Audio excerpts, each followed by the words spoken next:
Ma'am এই নিন চাবি। Thank you.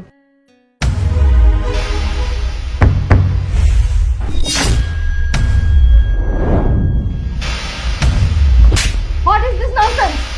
তোর সাহস আর কি করে তুই আমাকে টাচ করিস? আর এই যে এটা কেমন ম্যানেজমেন্ট আপনাদের? হ্যাঁ, বলা নেই ক নেই চিনি না জানি না আমাকে টাচ করতেছে। স্যার আপনি এসব কি করছেন? আপনি তো নিজের ডিসিপ্লিন নষ্ট করছেন।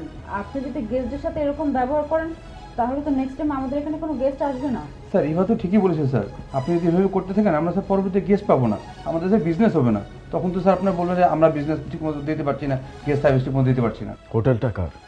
আমার। এখানে কি হবে না হবে সেটা আমি খুব ভালো করে জানি। আমার হোটেলে পৃথিবীর প্রত্যেকটা মানুষ আসতে পারবে, রুমও বুক করতে পারবে, কিন্তু এরা পারবে না। শুনুন, আপনারা আপনাদের স্যারকে বুঝান।